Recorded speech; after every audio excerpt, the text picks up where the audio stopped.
ఓం శ్రీ కార్తీక దామోదరాయే నమ. కార్తీక పురాణం 16వ అధ్యాయము. స్తంభదీప దాన మహిమ ఉద్భూత పురుష వృత్తాంతము.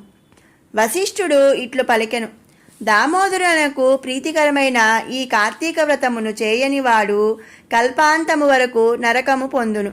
కార్తీక మాసము 9 రోజులు నియమముగా తాంబూలదానము చేయువాడు జన్మాంతరమందు వాస్తవముగా భూమికి ప్రభువగును.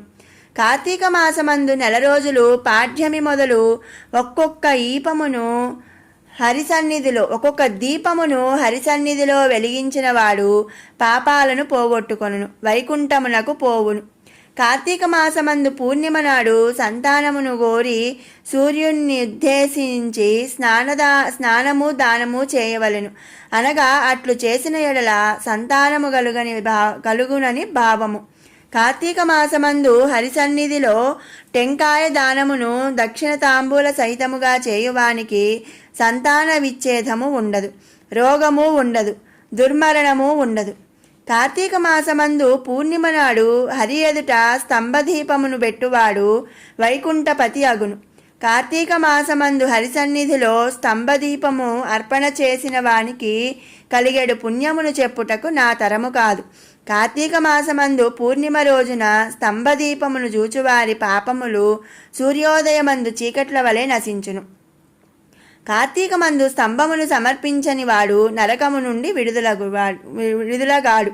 స్తంభదీపమును శాలిధాన్యము, వ్రీహిధాన్యము, నువ్వులు ఉంచి దీపము పెట్టవలెను. శిలతో గాని కర్రతో గాని స్తంభమును చేయించి దేవాలయము ఎదుట పాతి దానిపైన దీపమును పెట్టువాడు హరికి ప్రియుడగును. ఈ స్తంభ విషయమై పూర్వకథ కలదు, చెప్పేదను వినుము. మతంగ మహాముని ఆశ్రమము అనేక వృక్షాలతో కూడినది ఒకటి కలదు. అందొక విష్ణువాలయము కలదు. ఆ ఆలయము చుట్టూను వనముండెను. కార్తీక వ్రత పరాయణులై మునీశ్వరులకి వచ్చి విష్ణువును షోడశోపచారములతోనూ మాసమంతయు పూజించిరి. వారు అత్యంత భక్తియుక్తులై హరిద్వారములందు దీపమాలలను సమర్పించిరి, వ్రతములు చేసిరి. అందులో ఒక ముని ఇట్లు పలికెను. మునీశ్వరులారా వినుడు. కార్తీక మాసమందు శివుని ముందు స్తంభదీపమును ఉంచువాడు వైకుంఠలోక నివాసి అగును. కాబట్టి మనము ఆలయమున స్తంభదీపమును పెట్టెదము.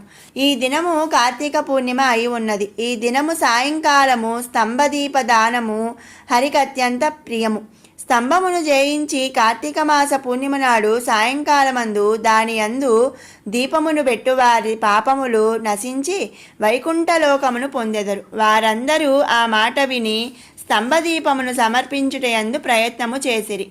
ఓ రాజా, ప్రయత్నించి దేవాలయము ముంగిట దగ్గరలో కొమ్మలు ఆకులు లేని ఒక వృక్షము యొక్క మొద్దును చూచిరి. కార్తీక వ్రత సముత్సాహములై వారందరూ కలిసి ఆ స్థాణువునందు శాలివ్రీహితల సమేతముగా దీపమును నేతితో వెలిగించి ఆనందించి తిరిగి దేవాలయమునకు వచ్చి హరికథను చెప్పుకొనుచుండిరి. కథ చెప్పుకొనుచుండగా దేవాలయము ఎదుటని చటచట అనే శబ్దములు కలిగి స్తంభదీపము నశించి అందరూ చూచుచుండగానే ఆ స్థాణువంతయు పగిలి భూమి యందు పడెను. అందుండి దేహమును ధరించిన ఒక పురుషుడు బయలు వెళ్ళలెను. అంతా మునీశ్వరులు కథను చాలించి దేవాలయము నుండి బయటకు పోయి చూచి ఆశ్చర్యమొంది అయ్యో అయ్యో అని ధ్వని చేయుచు ఒక పురుషుని చూచి ఇట్లనిరి. ఓయి, నీవెవడవు? ఏ దోషము చేత మొద్దుగానున్నావు? ఆ విషయమునంతయు త్వరగా చెప్పుము. రాజా, వారిట్లు అడుగగా వాడు వారిని దండ ప్రణామములు ఆచరించి సంతోషముతో అంజలి పట్టి ఇట్లని చెప్పదొడిగను. ఓ బ్రాహ్మణోత్తములారా, నేను పూర్వమందు బ్రాహ్మణుడను, రాజ్యమును పాలించువాడను. ధనము, గుర్రములు, ఏనుగులు, రథములు, కాల్బంటులు మొదలైన సమస్త సంపత్తులు కలిగియు దయాశూన్యుడినై దుష్టవర్తన గలవాడినైతిని. నేను వేదశాస్త్రములను చదవలేదు, హరిచరిత్రను వినలేదు, తీర్థయాత్రకు పోలేదు, స్వల్పమైనను దానము చేయలేదు, దుర్బుద్ధితో పుణ్యకర్మ చేయలేదు. నిత్యము నేను ఉన్నతాసనమందు కూర్చుండి వేదవేత్తలు, సదాచారవంతులు, పుణ్యపురుషులు, దయావంతులు సదాశ్రయకాములు అగు బ్రాహ్మణులను నా ముందు నీచాసనములందు కూర్చుండ నియోగించి వారికి అభిముఖముగా పాదములను చాచియుండువాడను. వారికెన్నడను ఎదుర్కొని నమస్కారములు చేయలేదు. వారి ఇష్టార్థములను ఇవ్వనూ లేదు. సర్వకాలమందును వారికెన్నడను ఏ దానము ఇవ్వలేదు. ఒకవేళ ఎప్పుడైనను దానమివ్వక తప్పని ఎడల ధనము లేకుండా ధారాదత్తము చేసి తరువాత ధనము ఇచ్చి ఉండలేదు. శాస్త్రశ్రవణ సత్వభావ సంపన్నులు వచ్చి రాజును గనక నన్ను యాచించువారు. అప్పుడు సరే ఇచ్చదనని చెప్పుటయే గాని ఇచ్చుటలేదు. నిత్యము బ్రాహ్మణుల వద్ద ధనమును పుచ్చుకొన స్వకార్యములను చేసుకొనువాడను. మరలా వారికి తిరిగి ఇచ్చుట లేక ఉండేవాడను.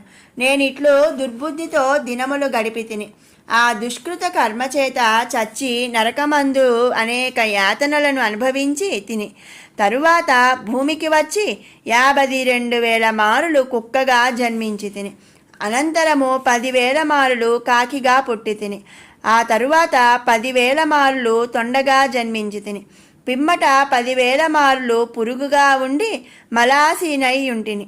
ఆ తరువాత 1,000,000 మారులు వృక్షముగా నుంటిని. చివరకు 1,000,000 మారులు స్థాణువు అంటే మొద్దుగా కాలము గడుపుచుంటిని. ఇట్లనేక విధములుగా పాపకర్ముడనైన నాకిప్పుడు దుర్లభమైన ముక్తి కలిగినది. దీనికి కారణము నాకు తెలియదు కాన సర్వభూత దయావంతులగు మీరు చెప్పుదురుగాక. మీ దర్శనము వలన నాకు జాతి స్మృతి కలిగినది. ఓ మునీశ్వరులారా, నా పూర్వపాపమిట్టిదని పలికి వాడూరు గుండెను. మునీశ్వరులు ఇట్లు విని వారిలో వారు ఇట్లు చెప్పుకొనసాగిరి. కార్తీక మాస ఫలము యథార్థమైనది, ప్రత్యక్ష మోక్షం ఇచ్చున్నది. రాతికి కొయ్యకు కూడా మోక్షము ఇచ్చున్నది. అందును ఈ పూర్ణిమ సమస్త పాతకములను నశింపజేయును. ఆ పూర్ణిమయందును స్తంభదీపము చాలా సుఖప్రదము. కార్తీక పూర్ణిమ నాడు పరులచే ఉంచబడిన దీపము వలన ఎండిన మొద్దు ముక్తి నొందెను. మొద్దైనను కార్తీక మాసమందు దేవసన్నిధిలో దీపమును పెట్టిన ఎడల పాపము నశించి దయాళువైన దామోదరుని చేత మోక్షమొందించబడినది. ఇట్లు వాదమును చేయు వారితో ఉద్భూత పురుషుడు తిరిగి ఇట్లనెను. జ్ఞానవేత్తలైన మునీశ్వరులారా, దేనిచేత మోక్షము కలుగును? దేనిచేత బద్ధుడగును? దేనిచేత ముక్తుడగును? దేనిచేత ప్రాణులకు ఇంద్రియములు కలుగును? మోక్ష ప్రాపకమైన జ్ఞానమెట్లు కలుగును?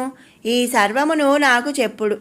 వాడిట్లు అడుగగా మునీశ్వరులు అంగీరసముని విని వానికి సమాధానము చెప్పమని నియోగించిరి. ఆయనము వారితో సరేనని ఆయనయు వారితో సరేనని వానితో ఇట్లు చెప్పసాగెను. ఓం శ్రీ కార్తీక దామోదర స్వామియే నమః. కార్తీక పురాణం 16వ అధ్యాయం సమాప్తం. శివానందలహరి 16వ శ్లోకం. విరించిద్దీర్ఘాయుర్భవతు భవతా తత్పరశిరా చతుష్కం సంరక్ష్యం సఖలు భువి దైన్యం లిఖితవాన్ విచారకో వా మాం విశద కృపయా పాతి శివదే కటాక్ష వ్యాపార స్వయమపి చ దీనావనపరః. ఓ శివా, బ్రహ్మ చిరంజీవియగుగాక. మిగిలిన బ్రహ్మదేవుని 4 తలలు నీ చేత రక్షింపదగినవి. బ్రహ్మ భూలోకంలో నా వంటి వారి లలాటాలలో దైన్యం రాస్తున్నాడు. అది మాకు ఉపకారంగానే ఉంది, కానీ విచారకరం కాదు. దానిని అనుసరించే కదా దీనరక్షణయందు ఆసక్తి గల నీ కటాక్ష వీక్షణము తనంతట తానే రక్షిస్తున్నది.